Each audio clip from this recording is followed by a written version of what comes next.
अपने बेटे को कर्नाटक का सीएम बनाएंगे मल्लिकार्जुन खड़गे। प्रियंक खड़गे ने ठोक दिया सीएम पद पर दावा।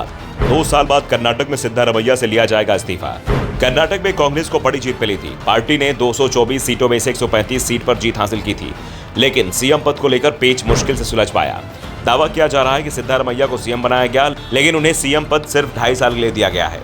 2.5 साल बाद डीके शिवकुमार के पास सीएम की कुर्सी आ जाएगी, लेकिन अब यह मुश्किल में दिखाई दे रहा है। पहला तो डीके शिवकुमार का डर सरकार को लेकर ही दिख रहा था। वो लगातार दावा कर रहे थे कि बीजेपी राज्य में ऑपरेशन लोटस की तैयारी कर रही है। शिवकुमार को इस बात का डर लग रहा था कहीं बीजेपी 2 साल में कोई बड़ा खेल ना कर दे, जिससे उनके सीएम बनने की इच्छा अधूरी रह जाए। लेकिन अब शिवकुमार के लिए हकीकत में सीएम पद दूर होता दिखाई दे रहा है, क्योंकि राज्य में एक के बाद एक नेता सीएम पद की दावेदारी ठोकने को तैयार दिखाई दे रहे हैं। और अब दावा किया गया है प्रियंक खड़गे की ओर से। प्रियंक खड़गे सिद्धारमैया की सरकार में कैबिनेट मंत्री हैं और उनके बयान लगातार सुर्खियों में छाए रहते हैं। प्रियंक के बयान को लेकर बीजेपी कांग्रेस की घेराबंदी में जुटी हुई है। खासतौर पर सनातन और हिंदू धर्म को लेकर उनकी टिप्पणियों को बीजेपी ने विधानसभा चुनाव में बड़ा मुद्दा भी बनाया है।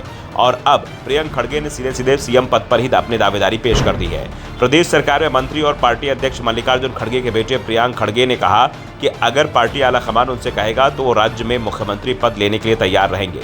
पार्टी आलाकमान से उनका मतलब क्या है, ये जरूर प्रियंक ने साफ नहीं किया है, क्योंकि उनके पिता मल्लिकार्जुन खड़गे इस समय कांग्रेस आलाकमान है।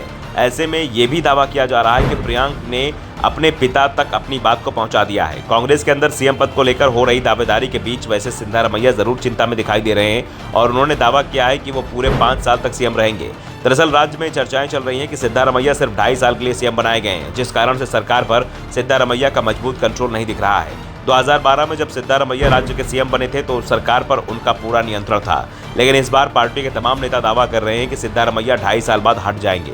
इसलिए पार्टी के अंदर से सीएम पद को लेकर जबरदस्त लॉबिंग चल रही है और मंत्री सिद्धारमैया को अपना नेता तक मानने को तैयार नहीं दिख रहे हैं और उनकी ओर से लगातार सीएम पद को लेकर बयानबाजी भी चल रही है। वैसे दावा तो यहां तक किया जा रहा है कि सीएम पद को लेकर पार्टी के अंदर चल रही बयानबाजी से हाईकमान खुश नहीं है और नेताओं को सख्त संदेश दिया गया है और कहा गया है कि इस तरह की बयानबाजी तत्काल बंद होनी चाहिए।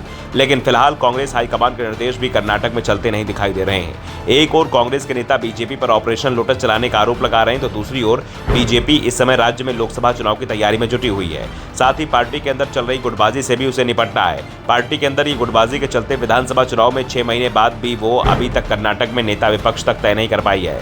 कर्नाटक में बीजेपी मुख्य विपक्षी दल है, लेकिन अभी तक पार्टी विधायक दल के नेता का ही चुनाव नहीं कर पाई है, जिस कारण से कर्नाटक में अभी तक नेता विपक्ष का ही चयन नहीं हो पाया है, क्योंकि बीजेपी विधायक दल के नेता कोई नेता प्रतिपक्ष की कुर्सी मिलना है और बीजेपी अभी तक अपने नेता का चयन भी नहीं कर पा रही है। Bureau report, the Dhakad news.